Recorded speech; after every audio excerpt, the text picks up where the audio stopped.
Durante décadas, cartas privadas de Albert Einstein permanecieron ocultas, encerradas bajo llave en archivos inaccesibles. Cartas que no escribió para colegas, ni para periodistas, ni siquiera para el mundo entero. Cartas destinadas únicamente a sus hijos. Y cuando esas misivas finalmente vieron la luz, lo que revelaron sobre Einstein, sobre el universo y sobre el significado profundo de ser padre, dejó estupefactos incluso a sus biógrafos más cercanos, porque el hombre que emergía de esas páginas no era el genio sereno que el mundo conocía y admiraba. Era un padre atormentado, dividido entre el universo que deseaba comprender y la familia que, quizás, no supo cuidar del todo. Jamás imaginé que Albert Einstein, el científico más brillante de la historia, podría enseñarme algo sobre la paternidad, sobre física, por supuesto, sobre el tiempo, el universo, la naturaleza misma del universo. Todo eso ya lo había explorado a fondo. Pero ser padre, ¿qué podía decirme el genio alemán sobre la crianza de los hijos? Sobre los errores que cometemos como padres, sobre cargar con la culpa de no haber estado presente cuando más se nos necesitaba. Pasé años inmerso en la vida y obra de Einstein. Leí sobre la teoría de la relatividad, sobre la naturaleza de la luz, sobre cómo transformó para siempre nuestra comprensión del tiempo y el espacio, pero nunca me había adentrado en la historia de sus hijos. Y cuando finalmente lo hice, comprendí que había pasado años admirando a un hombre, sin conocer la faceta de su ser que más se asemejaba a mí. No me refiero a su genio incomparable, sino a su humanidad falible, a la parte de él que cometió errores con las personas que más amaba y que vivió el resto de su vida intentando comprender el porqué. Resulta que Einstein tenía mucho que decirme sobre la paternidad, mucho más de lo que jamás esperé, mucho más de lo que me gustaría admitir. Albert Einstein tuvo 3 hijos. La primera, una niña llamada Liesl, nació fuera del matrimonio, en el año 1902, y luego, simplemente, desapareció de la historia. Nadie sabe con certeza qué le sucedió. Algunos biógrafos sugieren que fue dada en adopción. Otros creen que falleció de escarlatina cuando era apenas una bebé. La existencia de esta niña permaneció oculta hasta el año 1986, cuando un conjunto de cartas entre Einstein y su primera esposa, Mileva Maric, salió a la luz pública. 84 años de silencio absoluto sobre una vida que él mismo ayudó a crear. Cuando estas cartas fueron descubiertas en 1986, los biógrafos quedaron estupefactos. Robert Schulman, quien dirigía el proyecto de publicación de los documentos de Einstein, afirmó que encontrar esas cartas fue como abrir una puerta que nadie sabía que existía, porque en esas cartas Albert y Mileva hablaban de Liesl con ternura, con preocupación, con miedo. En enero de 1903, Einstein escribió a Mileva preguntando por la pequeña, preguntando si se encontraba bien de salud, si ya la habían registrado. Y después de eso, silencio. Las cartas posteriores ya no mencionan a la niña, como si hubiera sido borrada de la historia, como si nunca hubiera existido. Los historiadores dedicaron años a intentar encontrar algún rastro de Liesl. Algunos incluso viajaron hasta Serbia, donde Mileva residía cuando la niña nació. Revisaron minuciosamente registros de iglesias, certificados de defunción, orfanatos, y jamás encontraron nada definitivo. Algunos creen que la niña fue entregada en adopción a una familia de la región y que vivió toda su vida sin saber quién era su verdadero padre. Otros sostienen que falleció de escarlatina durante su primer año de vida. La verdad es que nadie lo sabe con certeza. Y esa es la parte que más me inquieta. No el hecho de que Einstein tuviera una hija secreta, sino el hecho de que una vida entera pueda desaparecer sin dejar rastro alguno, que pueda existir y luego ser olvidada, como si jamás hubiera estado aquí. Confieso que cuando leí sobre Liesel por primera vez, experimenté una sensación que no esperaba en absoluto. No fue rabia, ni juicio. Sentí reconocimiento, porque ¿cuántos de nosotros cargamos con silencios similares? No necesariamente sobre hijos secretos, sino sobre acciones que cometimos o que dejamos de cometer y que nunca hemos compartido con nadie. Capítulos de nuestra vida que cerramos con llave y de los que arrojamos la llave lejos y que permanecen allí en la oscuridad pesando sobre nosotros sin que nadie lo sepa. Yo mismo tengo un capítulo así, todos lo tenemos. Algo que sucedió hace muchos años y que nunca he contado a nadie. No porque sea algo terrible en sí mismo, sino porque me avergüenza profundamente. Y cada vez que lo pienso, siento el mismo peso que imagino que Einstein sintió cada vez que alguien mencionaba a su familia, sin saber que existía una hija a la que él nunca abrazó, o quizás sí la abrazó, una sola vez, antes de entregarla a su destino. Y si la abrazó, ¿cómo es que alguien puede hacer eso? ¿Cómo es que alguien devuelve a un hijo recién nacido y luego sigue viviendo como si nada hubiera sucedido? La respuesta es que no sigue viviendo. No de la misma forma. Algo muere en su interior y el resto de su vida se vive alrededor de esa muerte silenciosa. El segundo hijo de Einstein, Hans Albert, nació en 1904 en Bern, Suiza. En aquel entonces, Einstein trabajaba en la oficina de propiedad intelectual y aún era desconocido para el mundo. Y fue precisamente durante ese periodo, mientras criaba a un niño pequeño, que escribió los artículos que cambiarían la física para siempre. 1905, el Annus Mirabilis, el año de la relatividad especial, de la explicación del efecto fotoeléctrico, del movimiento browniano. El mundo descubrió a Einstein, pero Hans Albert lo único que quería era a su padre. El tercer hijo, Edward, nació en 1910. Para entonces, Albert Einstein ya era famoso. Viajaba constantemente, dictaba conferencias, se carteaba con los científicos más importantes del planeta, y la distancia entre él y su familia crecía día tras día. Mileva lo sentía, sus hijos lo sentían. En 1914, Einstein se mudó a Berlín. Mileva permaneció en Zúrich con los niños. La separación no fue solo geográfica, fue el reconocimiento de algo que ya existía desde hacía mucho tiempo. Einstein amaba a sus hijos, pero los amaba desde la distancia. Los amaba como quien mira por la ventana y observa a sus hijos jugando en el jardín, pero no baja a jugar con ellos. Mileva llegó a decir que él priorizó la ciencia por encima de su familia, y por más duro que suene, las cartas lo confirman. Existe una carta en la que Einstein le escribió a Mileva una lista de condiciones para que pudieran seguir juntos. Condiciones como mantener su ropa en orden, no esperar afecto de su parte, no hablarle, a menos que fuera estrictamente necesario para mantener las apariencias sociales. Cuando leí esas condiciones, sentí un escalofrío en el estómago, porque reconocí en ellas algo que ya he presenciado en matrimonios a mi alrededor.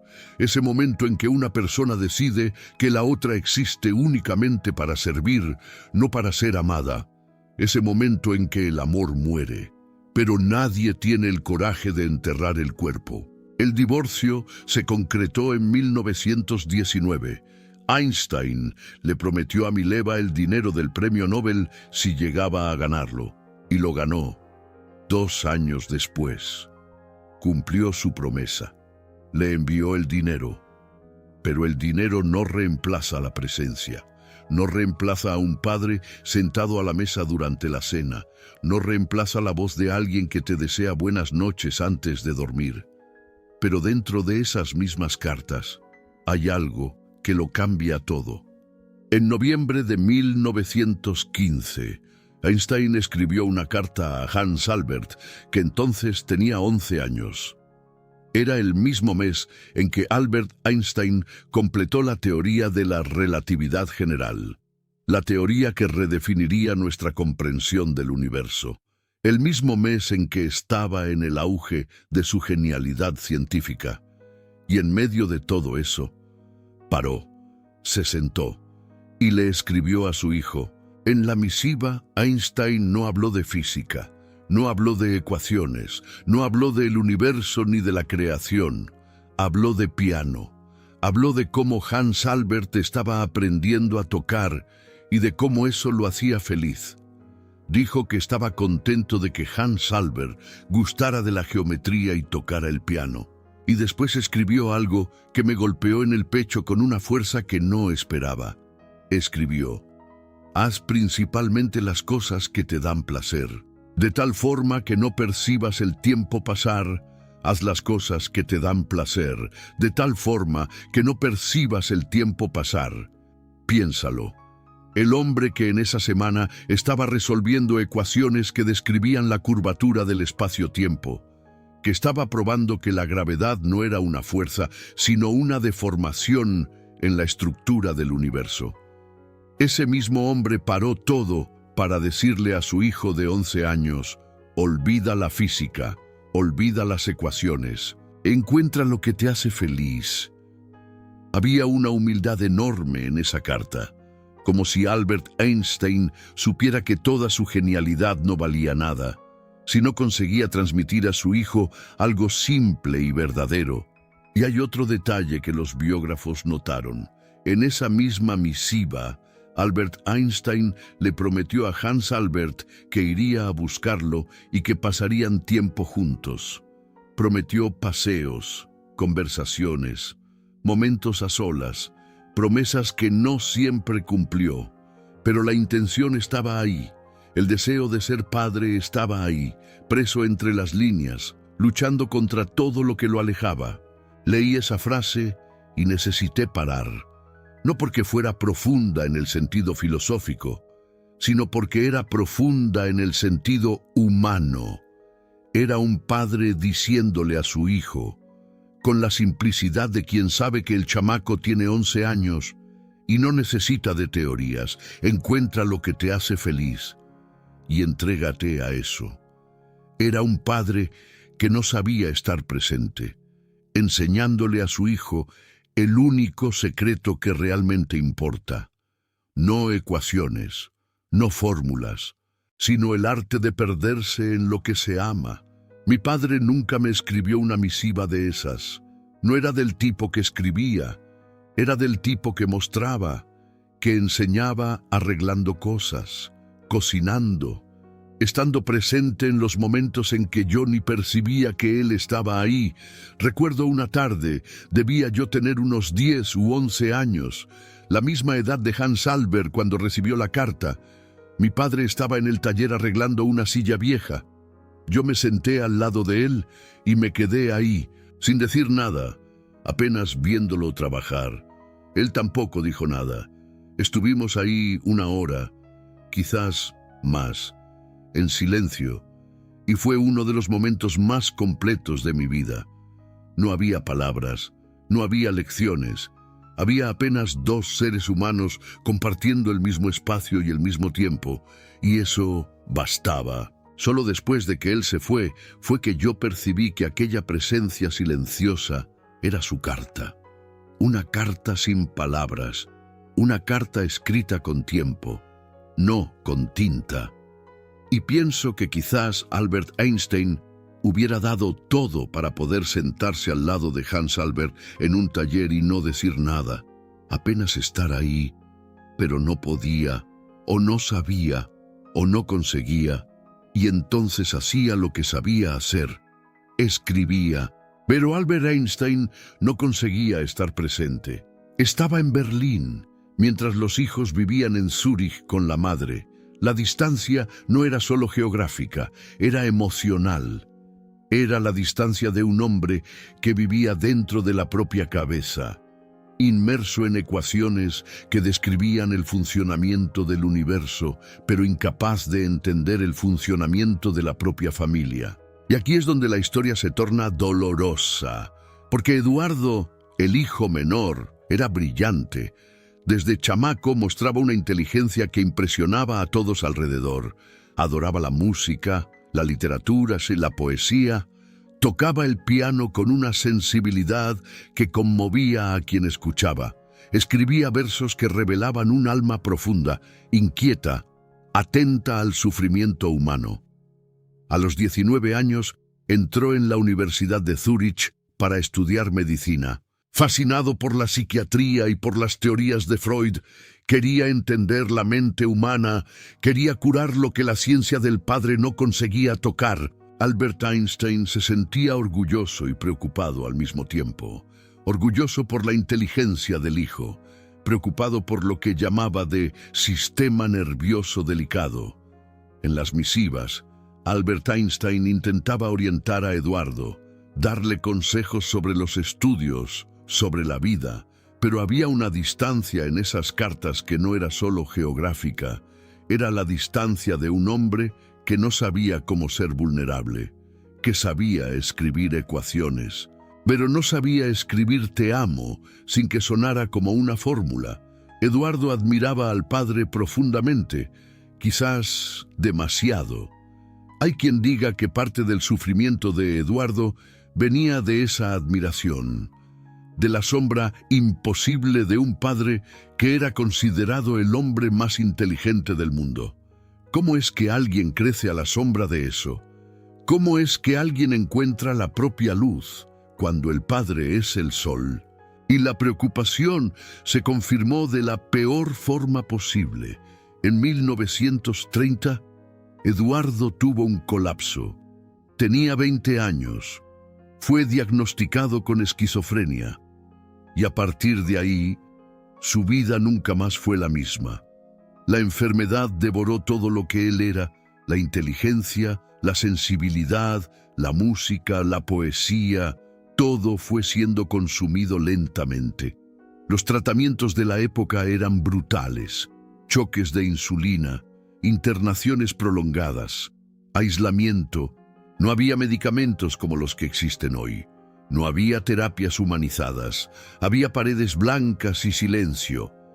Y dentro de ese silencio, una mente que tenía todo para brillar, iba apagándose día tras día. Mileva cuidó de Eduardo hasta no poder más. Gastó casi todo el dinero del Nobel con los tratamientos del hijo. Envejeció rápido, agotada por el peso de cuidar sola de un chamaco que ya no era chamaco y que necesitaba de más de lo que ella podía dar. ¿Y qué hizo Albert Einstein? ¿Qué hizo el hombre que entendía la estructura del universo delante de un hijo que se estaba deshaciendo? Él escribió cartas, mandó dinero, mantuvo contacto, pero no volvió. En 1933, huyó de la Europa nazi para los Estados Unidos. Los nazis habían puesto un precio a su cabeza. Quemaron sus libros, confiscaron sus propiedades. Volver a Europa significaba morir, y él sabía de eso. Pero también sabía que del otro lado del océano había un hijo que lo necesitaba. Visitó a Eduardo una última vez antes de partir. Los relatos dicen que el encuentro fue devastador. Eduardo mal reconoció al padre, y Albert Einstein salió de aquel asilo sabiendo que era la última vez. Nunca más lo vio. Nunca más. Eduardo vivió más 32 años en aquel asilo en Zúrich, el Burgholzli, como era llamado, y murió en 1965. A los 55 años, solo 10 años después de la muerte del padre, sin nunca haber sido visitado nuevamente. Yo no juzgo a Albert Einstein. No tengo ese derecho, y espero que usted tampoco juzgue, porque no sabemos lo que es vivir con la culpa de no poder salvar a un hijo. No sabemos lo que es elegir entre nuestra propia seguridad y volver a un continente que quiere matarte. No sabemos lo que es abrir una misiva de un hijo y no reconocer la letra, no reconocer las palabras, no reconocer a la persona que escribió. No sabemos lo que es escribir misivas sabiendo que del otro lado hay una mente que se está apagando y que no hay nada, absolutamente nada, que puedas hacer. Hay quienes dicen que Albert Einstein era frío, que era insensible, que trataba a las personas como ecuaciones que podía resolver o descartar. Pero las misivas cuentan otra historia. En una misiva a un amigo, Einstein escribió que la situación de su hijo le causaba un dolor que no podía expresar, que se sentía impotente, que el destino de Edward era el capítulo más sombrío de su vida. Esas no son palabras de un hombre frío, son palabras de un hombre que sufre en silencio, porque no sabe sufrir de otra forma. Pero sé lo que es ser padre y sentir que he fallado. Sé lo que es recostar la cabeza en la almohada de noche y repasar todo lo que debería haber dicho y no dije, todo lo que debería haber hecho y no hice.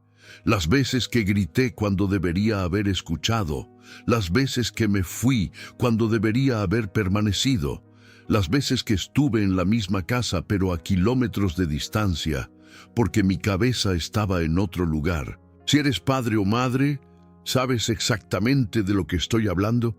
Ese peso que no se va, esa lista de arrepentimientos que crece más rápido que la lista de aciertos, esa sensación de que, no importa cuánto lo intentes, nunca es suficiente. Albert Einstein cargaba con eso. Las misivas lo demuestran, no en las palabras que escribió, sino en las palabras que no escribió, en los espacios en blanco, en las preguntas que nunca hizo, en el hecho de que el hombre que respondía con paciencia a misivas de niños desconocidos no conseguía estar presente para sus propios hijos. Y fue en este contexto que Albert Einstein escribió sobre el universo de una forma que nunca he visto en ningún libro. En una misiva de 1954, dirigida al filósofo Eric Gutkind, Albert Einstein escribió que la palabra el universo no es nada más que la expresión y el producto de las debilidades humanas. Que la Biblia es una colección de leyendas venerables, pero aún así primitivas. Esta misiva se hizo conocida como la misiva de El Universo. En 2008 fue subastada y vendida por más de $3 millones. Las palabras de Albert Einstein sobre el universo valían, literalmente, una fortuna. Esas palabras impactaron al mundo cuando se hicieron públicas. Muchos ateos celebraron, diciendo que Albert Einstein confirmaba que el universo no existía. Muchos religiosos se indignaron, diciendo que Albert Einstein era arrogante. Pero tanto unos como otros perdieron el punto, porque lo que pocos percibieron es el contexto en que aquellas palabras fueron escritas. Fueron escritas por un hombre de 75 años, un hombre que tenía un hijo encerrado en un asilo hacía más de 20 años, un hombre que sabía que nunca más iba a ver a ese hijo, un hombre que vivía solo en Princeton, rodeado de papeles y ecuaciones, mientras que del otro lado del mundo, su hijo Edward envejecía entre paredes blancas. Fueron escritas por un hombre que entendía las leyes del universo, pero no entendía por qué el universo, si existía, permitía que una mente brillante fuera destruida de dentro hacia afuera. ¿Por qué un niño que tocaba piano y escribía poesía tenía que ser reducido a una sombra de lo que fue? Yo no sé si Albert Einstein estaba enojado con el universo cuando escribió aquello, pero si lo estaba, lo entiendo. Entiendo porque yo también tuve momentos en que miré al cielo y pregunté, ¿por qué? ¿Por qué mi hijo tiene que sufrir? ¿Por qué mi nieto nació con aquel problema? ¿Por qué las personas buenas parecen cargar los fardos más pesados? Y aquí viene algo que me sorprendió, porque a pesar de todo, a pesar del dolor, a pesar de llamar a el universo producto de las debilidades humanas, Albert Einstein nunca se volvió ateo. Nunca. Hasta el fin de su vida. Continuó hablando de lo que llamaba sentimiento religioso cósmico. Continuó diciendo que el universo era misterioso y bello e imposible de ser accidental. Continuó sintiendo reverencia delante del orden que veía en las ecuaciones. ¿Cómo es que un hombre que sufrió tanto con la cuestión del universo, que vio a su propio hijo ser destruido, que llamó a la Biblia primitiva, aún encontraba espacio dentro de sí para lo sagrado? Esa es la parte que me persigue. Yo creo que la respuesta está en las misivas para Hans Albert, porque en aquellas misivas, Albert Einstein no hablaba de el universo con la cabeza, hablaba con el corazón, cuando le decía a su hijo que hiciera las cosas que le traen placer de tal forma que el tiempo desaparece. Estaba describiendo, sin saber, una experiencia mística. Estaba describiendo aquel momento en que te disuelves en lo que estás haciendo, en que el yo desaparece, en que no existe pasado ni futuro, apenas el momento presente en toda su plenitud. Los místicos llaman a esto comunión con el universo. Los psicólogos llaman a esto estado de flujo. Albert Einstein llamaba a esto sentimiento religioso cósmico, y le enseñaba esto a su hijo de 11 años sin usar ninguna de esas palabras. Apenas decía, encuentra lo que te hace olvidar del tiempo, y es allí donde vas a encontrar el sentido. Y lo curioso es que Albert Einstein vivía esto todos los días, cuando estaba inmerso en las ecuaciones, cuando tocaba el violín, cuando caminaba solo pensando en el universo. Perdía la noción del tiempo. Olvidaba de comer, de dormir, de responder misivas. El tiempo desaparecía. Y en esos momentos, Albert Einstein tocaba algo que no sabía nombrar, algo que iba más allá de la física, algo que se parecía con lo que los santos describen cuando hablan de éxtasis. No es coincidencia que el mismo hombre que rechazaba el universo personal de las religiones hablara con tanta reverencia del misterio.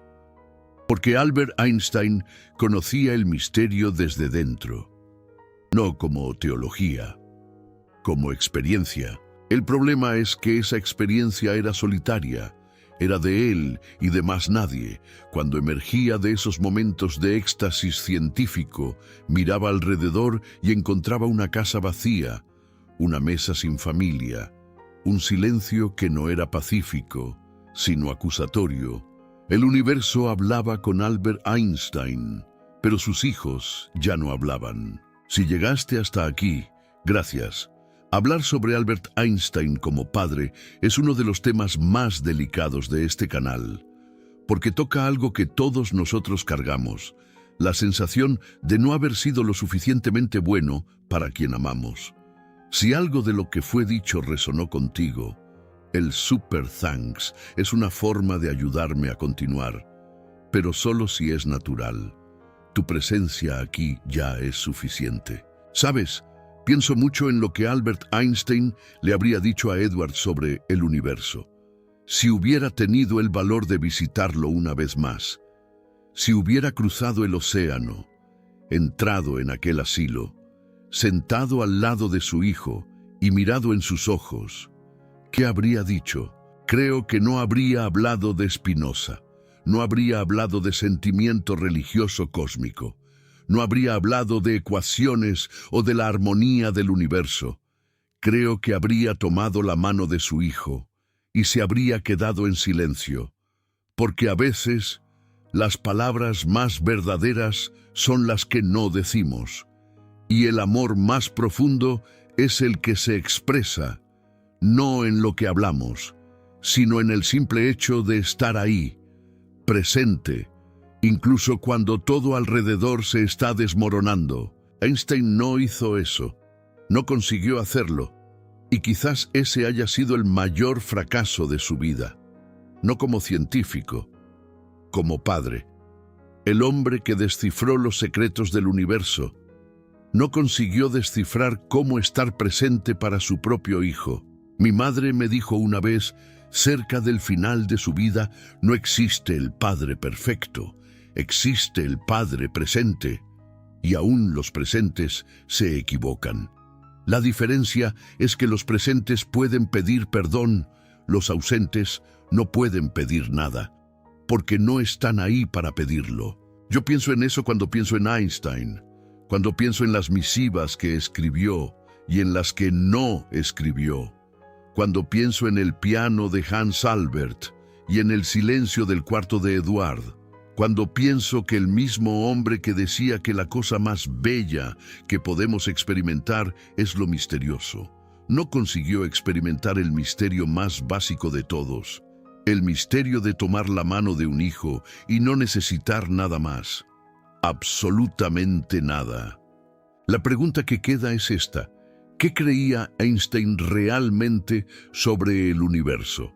La versión pública, la de las entrevistas y de los artículos, es clara.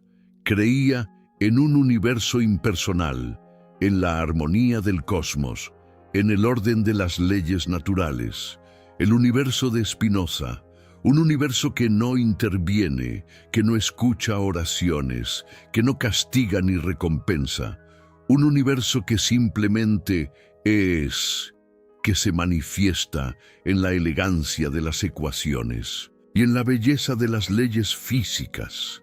Pero la versión privada, la de las misivas a sus hijos, es diferente, es más humana, más contradictoria, más dolorosa.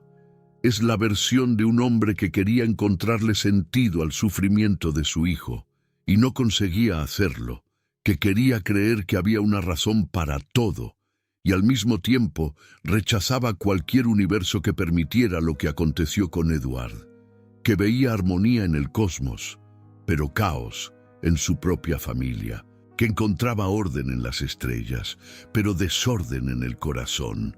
Yo reconozco esa contradicción. Usted probablemente también la reconoce, porque todos nosotros hemos estado en ese lugar, el lugar donde la fe y el dolor se encuentran, y ninguna de las dos triunfa. El lugar donde uno quiere creer que existe un plan, que existe un propósito, que el sufrimiento tiene una razón, pero cuando mira a alguien que ama sufrir, todas esas palabras bonitas se desvanecen como cenizas en las manos, desaparecen. Tal vez Einstein nos haya enseñado, sin quererlo, la lección más importante de todas, que el universo no es algo que uno entiende con ecuaciones o con teología.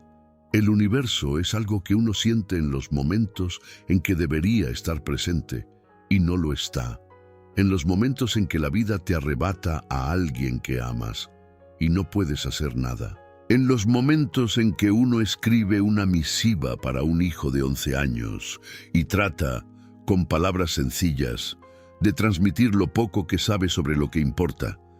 Haz las cosas que te dan placer de tal forma que no percibas el tiempo pasar. Tal vez esa frase contenga más sobre el universo que todos los tratados de teología, porque el universo, si es que existe, quizás no esté en las respuestas que buscamos. Quizás esté en los momentos en que olvidamos preguntar, en los momentos en que el tiempo desaparece, en los momentos en que somos tan completamente humanos que no sobra espacio para nada más. Para nada. Einstein sabía eso. Lo sabía y no lo sabía. Entendía con la mente y fallaba con el corazón. Y quizás esa sea la condición humana. Saber lo que es correcto y no conseguir hacerlo. Ver la verdad y no conseguir vivirla. Entender el universo y no entender a la persona que está a su lado. Si usted es padre, si usted es madre, si usted carga con el peso de no haber sido lo que debería haber sido para alguien que ama, Quiero que sepa una cosa. Einstein también cargó con ese peso. El mayor genio de la historia humana. No fue un gran padre, y vivió con eso hasta el último día. Y si hasta él falló, quizás fallar no sea el fin. Quizás sea el comienzo de algo, de una honestidad dolorosa. Sí, pero necesaria. ¿Qué le diría a su hijo o a su hija si supiera que es la última misiva que va a escribir? Cuénteme en los comentarios. Porque yo pienso en eso a veces. Pienso en lo que me gustaría haber dicho. Y no dije, en lo que aún puedo decir mientras haya tiempo. Y cada vez que alguien comparte sus palabras no dichas, algo dentro de mí se mueve. Como si recibiera permiso para decir las mías. Mis propias palabras.